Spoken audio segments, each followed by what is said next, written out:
Now to him who is able to do immeasurably more than all we ask or imagine, according to his power that is at work within us, to him be glory in the church and in Christ Jesus throughout all generations, forever and ever. Amen. We've been looking at this prayer over the last few weeks and what it means to lean into this reality as individuals and as a community. These words are exciting, they're inspiring. The idea that there might be a God who is able to do immeasurably more than we could ever ask or imagine. I don't know about you, but sometimes I read this and I think that's nice, but in reality, how it plays out in my mind most of the time is that I believe God's attempting to catch up with my dreams. Have you ever thought that? Like if God could just get on my plan over here, I have some big dreams for my life, I have some big plans, I have some big ideas, and if he could just catch up to how much I dream, to how much I imagine, to how much I potentially ask for, if he could just get on the big grandiose version of life that I'm interested in, then everything would be better. Because see, there are times where I believe that my imagination and what I long for and what I ask for far exceeds what is in his imagination. And it far exceeds what he longs for, and it far exceeds what he's actually capable of. But here's what I think, that when God hears us and our thoughts and what we long for and how big they are in our mind, I think God says, that's cute. I just think he thinks that's cute, you know? We've been talking about how we as a people just struggle to imagine, struggle to even dream bigger than what's possible for us. Even with my kids, just a few weeks ago, school's out, and I sit them down and I'm like, all right, what do you guys want to do this summer? Like what are some of the big things you guys want to do? And Jackson and Colin look at each other, and Jackson goes, we could go to Yogurtland. I'm thinking like beach days, Disneyland, let's go on a vacation. I'm like, I got off easy here. We spent a couple bucks and we're out. If this is as far as you wish to dream, that is where we can go. And I imagine that this is what God does with us when we come to him saying, here's my big plan. And he goes, awesome, that's cute, right? we can do that if you want. But what I love about this is that God actually says that his plans for us, his abilities to move in our lives is actually beyond what we could even measure. So you can't even look at what he has in store, what he's able to do and say, that's like 78% more than what I was gonna be doing. It's impossible to even measure what he is up to. Now, however, this immeasurably more that we've been talking about over the last few weeks, we've been talking about how it's not what's gonna happen externally out there. That's usually where we start. We usually start with, God, I want the new job, I want the new car, I want the new spouse, I want the new kids, I want the new lifestyle, whatever it may be. Here's the crazy thing. When Paul was writing this passage, when he was writing to him who is able to do immeasurably more than all we can ask or imagine, he was sitting in a prison cell. See, there are actually really inspiring passages of scripture that even if you're not a follower of Jesus, you've probably heard before. Like, I can do all things through Christ who strengthens me. I've seen gym bros have that on their shirt at the gym, right? While they're lifting. And I've seen people put this all over the place. People quote this when they're like, I can do all things through Christ who strengthens me. Paul was writing that while he was being beaten up in a prison, right? When he says, I can do all things through strengthens me, he's not saying I can do another rep. He's not saying I can get the car. He's not saying I can have the 10X, whatever it may be. What he's saying in that moment is, I can endure this prison sentence and all of the hardship that's coming with this, and I can still live a life filled with joy and contentment. See, that's far different of what he's gonna do in him rather than what he's gonna do around him. See, no matter what comes my way, what I can know is that if God is able to do immeasurably more, then I won't be shaken. There's nothing that comes my way, no external force that comes at me that will ever be able to shift who I am. And I know for some of us that feels like a letdown. Like, oh, this isn't my ticket to the Mercedes, or this isn't my ticket to the giant bank account, or whatever it may be. But here's what I can guarantee you is that whatever God has in store to do in you is far more exciting than whatever he has planned externally or whatever you intend for him to do out there. I guarantee you. And that if you would try that on just for a moment and think that who I am becoming is a far more greater conversation than what I have or what I can do or what's available to me, there's all kinds of things that will open up for you. And last week we talked about how when we allow ourselves just for a moment to be opened up to the idea that God could do immeasurably more in us, that it naturally leads to doubt. See, sometimes I actually do have greater faith that God can move externals out there. I have no problem having faith that God could move us from a crazy building on 3rd Street to the Fox Theater to this space and be able to make everything happen. And man, I'm like, let's have at it. I actually have more faith, a lot of faith for other people. How many of you can relate to that? You can look to other people and like, oh, God can totally do something amazing in your life. I know he can change your life. He can do this for you. He can show up for you. But then when it comes to me, it's a struggle. I don't know if you've ever felt that way. That God can do everything out there. He can transform everyone else. And when it comes to me, I don't actually have the faith. And that's where the doubt comes in. That's where the struggle comes. When I am actually called to believe that God is able to do immeasurably more in me. That he can transform my attitude, my heart, my actions, my habits, my framework, my worldview. That he might be able to transform me in the process. And the fact of the matter is there are some areas in our life where we have put ourselves out there and said, all right, God, or all right, someone else, or I'm gonna go tackle this, and we've been let down, and we've been left wanting. I know there are some of you in this room that have been begging God for years to transform things inside of you that have not yet been transformed. And when that happens, it breeds doubt. It breeds this conversation, well, maybe this isn't possible, or maybe God isn't who he says he is. And last week we talked about how doubt is not the problem, that doubt is just a natural part of living by faith. What becomes problematic is when doubt turns into certainty about what God can or can't do. That's where it becomes problematic.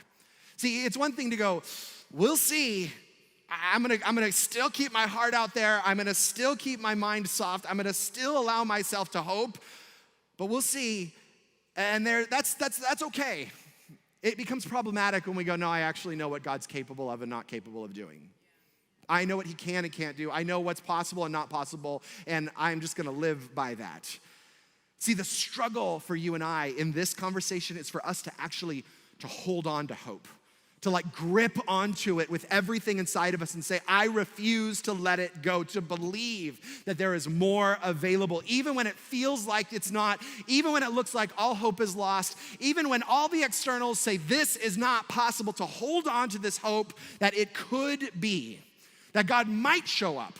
See, God can work with that. Even if you're like, I don't know, but he might show up. He'll work with that. It's when we get certain that things become immovable in our lives. There's no place to go. So I want to look at this conversation around hope today and what it looks like to lean into hope. And probably in a place where we wouldn't normally look to when it comes to believing what God wants to do within us. There's this passage in Luke chapter 19, starting in verse 1, that some of you may have heard, either the passage or you've heard a song. And it says this: Jesus entered Jericho and was passing through. A man was there by the name of Zacchaeus. He was the chief tax collector and was wealthy. He wanted to see who Jesus was, but because he was short and could not see over the crowd, so he ran ahead and climbed a sycamore fig tree to see him, since Jesus was coming that way. When Jesus reached the spot, he looked up and said to him, Zacchaeus, come down immediately. I must stay at your house today. So he came down at once and welcomed him gladly. All the people saw this and began to mutter, he has gone to be the guest of a sinner. But Zacchaeus stood up and said to the Lord, look, Lord, here and now I give half of my possessions to the poor, and if I have cheated anyone out of anything, I will pay back 4 times the amount. And Jesus said to him, today salvation has come to this house, because this man too is a son of Abraham. For the Son of Man came to seek and to save the lost. So here's little Zacchaeus, right?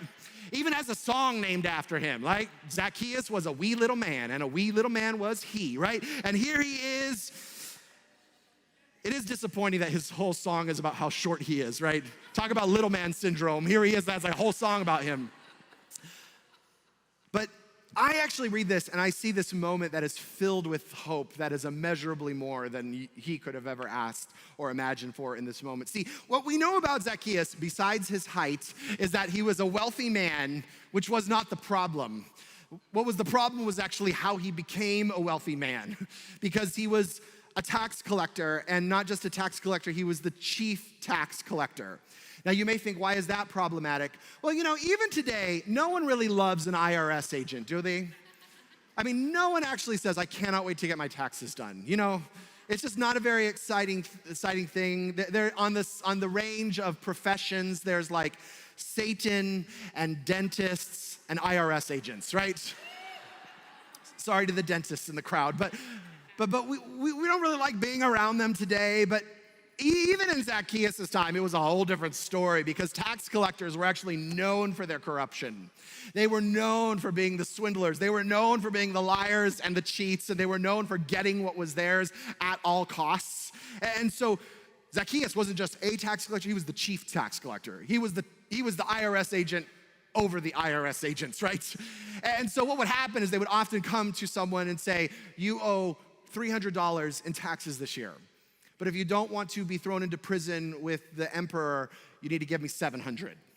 Or you owe 1,000 and I'll take 2,000 and I'll make sure that your family's taken care of, wink, wink, right? Whatever it may be. And so they were incredibly corrupt, and he had cheated so many people out of their money.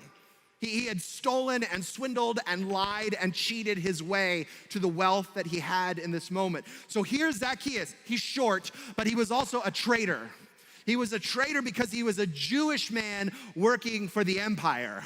And he was now not just cheating people, he was cheating his people with an oppressive government who was taking away from his people. He was getting rich off of his own community while financially benefiting the Roman Empire.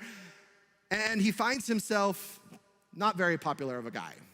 Not the guy that everyone wanted to hang out with. See, I imagine that Zacchaeus was wealthy and had a nice house and maybe a cute little dog and maybe a nice chariot, but I imagine that he was alone and that he was conflicted and isolated. I was just thinking about Zacchaeus' life as he walked to the market in the morning to get what he needed, and all of the side eyes and the glances that he got, and all of the people that stepped out of the way when he came by. Watching everyone else getting the hellos and how are yous and the traditional greetings, and him finding himself alone, isolated, disconnected. He wasn't invited to dinner. He wasn't included in the festivals. He was rejected and despised. And not only was he hated by his community, but he was oppressed by his government because he was himself Jewish, and he was searching for something beyond what he had experienced here and now. That this overwhelming grip of greed on him had finally come to an end. That he had found himself going, you know what, I have everything that I could ever want, and my soul feels like it has a chokehold on it. I actually feel like I can't even breathe again. So much so that he would betray his own people to get his fix, to make sure that he had what was needed to him. See, but by every metric, Zacchaeus had what every person would ever want. He had money, he had power, he had privilege, he was comfortable, and it still wasn't enough for him. That there was still more that he was longing for, and something inside of him longed to see who this Jesus was that was coming by. There was something, despite all of the lavish lifestyle and everything that he had and everything that had been set up for him, there was something still inside him that was longing for more. You know, it's interesting. I've had the opportunity to be around people who have more money than they should ever have. I've been around people who have like stupid money. You know what I'm talking about? I call it stupid money. I remember I was with a couple in the Philippines, and we were doing some work out there, and they said, would you like to go to the beach today? And I said, sure, let's go to the beach. Now, in my mind, we pack a cooler with some lunch meat from Stater Brothers and my dirty old chair, and we go to the beach, right? And we sit there and we slather on suntan. That's what a beach trip is. They say, meet us at the dock right, at this time. So I get to the dock, we get in the boat, and he says, we're going to our private island beach, right? Stupid money, right? Stupid money. And it was interesting because I'm with them, and I'm like, this is crazy. I've never been to like a private island, let alone know who owns the private island, right? And here we are having lunch, and he has servants on the island that provide lunch for us and all the things. And as we're in conversation, the conversation eventually leads to them saying, we're just lonely. And we're miserable, and our marriage is falling apart, and we cannot figure out where to go from here. And in that moment, I thought, isn't it just ironic that I'm sitting on your private island, and there's still something inside of you that is restless? See, what we know is that it's not wrong to have a private island. It's not wrong to be wealthy. It's not wrong to be well off. That's not the problem. It's when we go searching for that and forget that our souls are actually longing for something else. And that's where Zacchaeus finds himself. There's this longing within him that what you do with that longing will determine your future. How you engage with that longing. Because see, most of us have that longing, we just shove it down. Either with alcohol or ice cream. You know, one of those two. We're just like, shove it down, let's not deal with that. We don't need to go there, let's not engage with that. But there's something that led Zacchaeus to come out and to climb up in a tree to see Jesus, that he would be willing to make a fool of himself just to see something. And see, I think that what is inside of him was hope. I think it's the same thing that lives in every single one of us that would say, could I just get a glimpse of something that works? Could I just see what would actually transform me? Could I actually find a solution that would move this immovable part of me? And how many times have we been there, right? Just completely tired of our current reality. Like I'm just not up for this anymore. And maybe there's some of you in this room that you have it all together on paper. And you look at your life and you're like, yeah, it's pretty good. Nothing to complain about. I have money, I have people, I have things, there's people around me, but internally there may be something that just eats away at you. I would venture to say that every single one of us has something. That when we go to bed at night, we go, it's off. It's not who I long to be. I know there's more. I know there's something else. I know there's something distinct, and we wonder if it will ever budge. See, for you, it might be like Zacchaeus, this chokehold of grip. But for some of you, it may be apathy. And you're just saying, yeah, I'm just coasting through life. And I wish I had my passion back. For some of you, it's anger. For some of you, there is an addiction that has a grip on you. For some of you, it is loneliness or hopelessness. For some of you, it is resentment for everything that happened or didn't happen in the past. For some of you, it's the story that you keep telling yourself over and over and over again, and you just wish it could shut up because it is moving you towards a space of destruction. That every single one of us has something inside of us that we long to have transformed, to be made new. And we know that there is more available. We know that there is immeasurably more than we could ever imagine, that there's more hope, that there's something greater, not around us, but within us, that we would trade anything to have that transformed. I love that it doesn't say that Zacchaeus wanted to see Jesus. That's not what the scriptures say. In fact, almost every translation does not say that Zacchaeus wanted to see Jesus. It says this, it says that he wanted to see who Jesus was.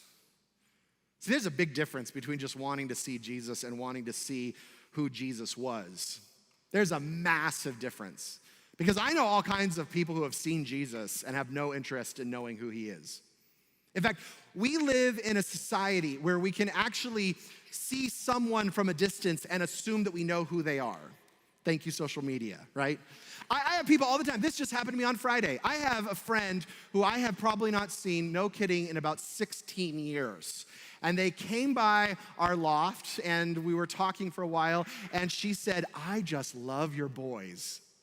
And I thought to myself, you have never met my boys. And she just said, I love what you post about them. I love the stories. I love the pictures. I said, oh, yes, because you're just getting the highlight reel, right? So you don't actually know my boys. See, because there's a difference between seeing my boys and seeing who my boys are. There's a massive difference between the two. There's a massive difference between knowing who Jesus is and just knowing that he is there. See, I've actually found that a lot of people have seen Jesus from a distance. And they go, got it, that's who he is, clear. Few actually know and have seen who Jesus is. See, I wonder if this longing inside of Zacchaeus had brought him to this place where he was saying, I have to know who this man is. I have to know who he is, hoping that Jesus might be the one of all the things that he had been searching for to finally transform all of the loneliness and the addiction and the greed and the never enoughness that lived within him, that this might actually be his chance if Jesus is who he actually says he was. If Jesus was who he was, then there might actually be hope available, so much so that he was willing to get out of his comfort, climb up a tree, and look like a fool in the middle of a crowd. See, this is actually where I know where someone is tapped into hope when I'm working with a client or I'm doing counseling with someone. I know that someone has actually hit hope when they're willing to do whatever it takes. When there's, I'm willing to look stupid, I'm willing to look a fool, I'm willing to get uncomfortable. Until you were there, we haven't hit hope yet. Because there are so many times when people come to me and they say, my marriage is falling apart. Well, you need to have this difficult conversation. I don't know about that. My finances are a mess and I'm broke and everything's bleeding out. You need to meet with Juan and Leslie Garcia and get a budget together. Yeah, we'll think about that. I am in addiction and I find myself struggling with these habitual actions, thoughts, and behaviors. Great, could you show up on Monday night at Celebrate Life? Oh gosh, I'm so busy. See, I know we haven't hit hope yet. I know hope is just a nice idea at that point. But Zacchaeus hit hope. He hit the hope, he hit the moment of hope where he's like, I'm willing to climb up in a tree to see who this Jesus is. And here's the crazy thing, Jesus walks by and sees him. Of all the people that Jesus should have talked to, it should have not been Zacchaeus. He should have probably talked to every single other person there besides Zacchaeus. Zacchaeus was not one of the guys that Jesus should have talked about this. And we know that Jesus shouldn't have talked to him because as soon as Jesus started to talk to him, everyone started to mutter. How many of you have ever had people muttering in your life? You know what I'm talking about? Everyone started muttering and they all started saying, he's going to be the guest of a sinner. Ooh. See, when you start extending your hope towards Jesus and he sees you and you lock eyes on him and he starts moving in your life and he starts inviting you into new places and he starts saying, hey, I'm coming to your house for dinner. AKA, I'm invading your thoughts. I'm invading your behavior. I'm invading your actions. I'm invading how you see the world. When Jesus comes, you see him and he sees you and he starts to look at you and he starts to transform your life. Guess what? People are going to start to mutter. They're going to start to mutter. And this is what happens because when you start transforming and you start stepping into new levels of hope, people love to remind you of who you are and who you aren't. They love to. People will gladly oblige to tell you of what's possible and not possible in your life the second that Jesus starts to engage in your life. Oh, there's Jesus. He's gone to be the guest of that perfectionist over there. There's Jesus, he's gone to be the guest of that anxiety-ridden fool over there. There's Jesus, he's gone over there to be the guest of that bitter and that forgotten one. He's gone to be the guest of the addict. He's gone to be the guest of the unfaithful. He's gone to be the guest of the mess over there. People will start to mutter about what's possible and not possible. But what I love about Jesus is that he has zero interest in the opinion of the masses. He has zero interest in what everyone else says about you. And you know the crazy thing, he probably actually has zero interest about what you say about you. Because Jesus actually looked past what Zacchaeus said about himself as well. Because I'm sure Zacchaeus was there like, if I could just get a glimpse, that's enough, maybe possibly. And he's like, nope, I'm coming to your house.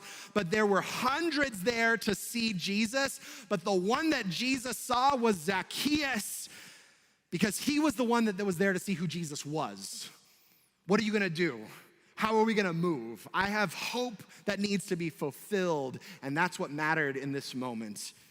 And here is the immeasurably more in this moment, filled with hope, that of everyone that Jesus decided to speak with, he chose the chief tax collector. And he went to his house, despite every single cultural norm, despite everyone telling him that he ought not to do that, despite everything saying, this is not a good idea, you are going to look unholy if you show up with Zacchaeus. It did not matter. Apparently, none of that mattered to Jesus because he was saying, I need to go to your house today. I need to step into a relationship with you. And Zacchaeus, a man filled with greed and isolation and apathy and hopelessness and this space inside of him that could never be filled with enough money or prestige or power, in an instant was transformed into a man of generosity and community and passion. In a moment, he was transformed. And this is the immeasurably more than you could ever ask or imagine. That Zacchaeus in one moment becomes the guy who has robbed the entire community, and in an instant he is transformed into the source of generosity back into the community. See, that you cannot measure. That you cannot know what's going to take place in the middle of this. That he would be moved to not just repay what he had stolen, but to repay 4 times what he has stolen, and to give back to the poor in the community. And in a moment, hope was fulfilled in Zacchaeus. In a moment, everything that he had been longing for had been shifted. And I imagine that if you had asked Zacchaeus that morning what he needed, it wasn't for him to be inspired to be generous. He was probably gonna say, God, could you just give me some friends? And could you possibly allow me to not be seen as such a fool? And could you help my reputation? He could have never imagined that Jesus would have said, we're gonna give back everything and have that transformed. His hope was fulfilled. See, what I love is that all it took was Jesus coming to his home. I don't know what happened. I don't know if Jesus had like a healing service there. I don't know if they had a prayer moment. I don't know if there was like a Bible study. I don't know what happened. We don't care. It's not necessary. All we know is that Jesus came to his home. And what I love about that is all it takes for us to have hope fulfilled is to say, all right, come on in. Come in. I'm gonna invite you into my home. I'm gonna invite you to invade my space. And in that, everything gets transformed. But here's the crazier thing about this. I mean, this is like, it keeps getting better. It's like the Ginsu knives that are added on to the toaster here, right? That his greed is transformed, which is a miracle in and of itself. It's abundantly more than you could ever ask for there. But in that moment, his greed was transformed, but the economic status of the entire community around him as a result was elevated in one moment. See, God not only transformed Zacchaeus, but he transformed the entire community's existence all at the same time. Could you imagine tomorrow going home and the IRS saying, you know what, we're kind of crazy. Here's 4 times back what we took from you this year, right? That's the equivalent of this. And hey, if you're struggling, we're gonna cut you another check because we know that you're struggling with poverty. This is what happens. See, when God moves in you, it's not just for you. When God transforms your heart and he says, all right, I'm gonna release you from greed. I'm gonna release you from apathy. I'm gonna release you from loneliness. I'm gonna release you from hopelessness. I'm gonna release you from the addiction or the resentment or the story of the past. It is not just for you. He said, I'm gonna actually transform the entire community around you in the process. He brings hope to every single person in that community, and that is what he does within us. See, the question today that I think God is asking us, the same question Zacchaeus was asking himself, is where in my soul do I need to see who Jesus is? Not just see Jesus, but where do I need to see what he's capable of in me? Where are the areas that I've already decided it's not possible, I can't have this? Or maybe we've been thinking, God, if you would just change everything out here, then it would be better. And he's saying, no, I actually have something more, not just a glimpse, not just a check-in, not just a, hey, I showed up on a Sunday morning and I did my time for an hour and a half, but to really extend hope as to who he is and what's possible and capable from him. And if that means climbing a tree and making a fool of yourself, then that's what it means. I don't know what that's gonna be for you. Some of you, it's gonna require you to get so far out of your comfort zone, you're gonna feel crazy. But it will communicate to a God who loves you already, saying, I want whatever you have. I need to know who you are. And as we do that, he releases us into hope. He releases us into the new, and you will experience the immeasurably more. The world around you will be transformed. Today, we're baptizing some people, which we love to do at Humanity Church. It's so awesome. Baptism is this symbol of us being buried with Jesus in his death and saying, I am going to die to my old life. I'm going to die to all those conversations that say, I'm not enough, and it's not possible, and this is not for me, and I can't have this. And then when we come out of the water, it's a symbol saying, this grave will not hold me down. That in the same way that Jesus rose from the dead, his spirit lives in me, so I too rise up from this grave, dying to the small, old, insignificant version of ourselves and stepping into this new life that he has for us, to come alive into the new. I love this image. See, the question before us is, will you answer that call? Will you allow yourself to die to all of the old conversations that have held you captive and to step into the new thing that he is longing for you to step into? Would you just bow your head and close your eyes just for a moment? And I just want you just for a moment to consider your relationship with Jesus. For some of you, you may have been following him for a while, and maybe today you recognize there are areas in your life where you have decided this isn't possible, that there's not hope available. And today he wants to invade you with hope. Maybe you're like Zacchaeus and you're like, man, there are areas that I've just decided this is not possible, and you need to see who Jesus is. Today he wants to show that to you. If that's you today, if you're like, man, I want to see who Jesus is in my life. I want to get rid of these old conversations. I want to get rid of this old behavior. I want to get rid of these old patterns that I've decided are not possible to be restored. And I want to step into this relationship with God who loves me, that through the cross has made all things new. If that's you, with no eyes looking around, would you just raise your hand and say, I want to step into that relationship with Jesus? Awesome. Who else today? Yeah, all over the room. I just want to pray for you real fast. Jesus, I ask that you would meet these individuals right now, and that you would invade them with your spirit. And if you have your hand up, I just want you to pray, Jesus, I give you my life. That's it. Jesus, I give you my life. Now, there are some of you in this room who may have made a decision to follow Jesus, or maybe today is your first time that you're making that decision and you've not yet been baptized. Guess what? We're going to baptize you today. Today's your day. And maybe you're there, you're sitting there with your heart's beating fast because you're like, I don't know about this. I don't know about if I'm supposed to, whatever it may be. We'll get it taken care of, don't worry. We got clothes, we got towels, all those things. But we would love to baptize some of you today. And if you're here and you have followed Jesus or you're ready to step into that new life, there's no waiting. There's not like, I gotta wait till I'm a good person, or I gotta wait till I'm fixed, or I gotta wait till things change. It's it. It's like Zacchaeus saying, all right, I'm ready, I'm gonna climb a tree. This is crazy, I don't know what I'm doing, but here we go. And saying, I am all in for Jesus. So if you're here this morning and you've not yet made a decision for Jesus and you would like to get baptized today, I'm gonna ask you to do something super courageous. Would you just raise your hand and say, I'm ready to get baptized? I haven't been baptized. All right, right over there, yep. Who else? Today, awesome, in the back right there, yep. Anyone else wants to get baptized today? Anyone else like saying, hey, this sounds crazy, I don't know, but I'm willing to follow Jesus into this new life. Just raise your hand.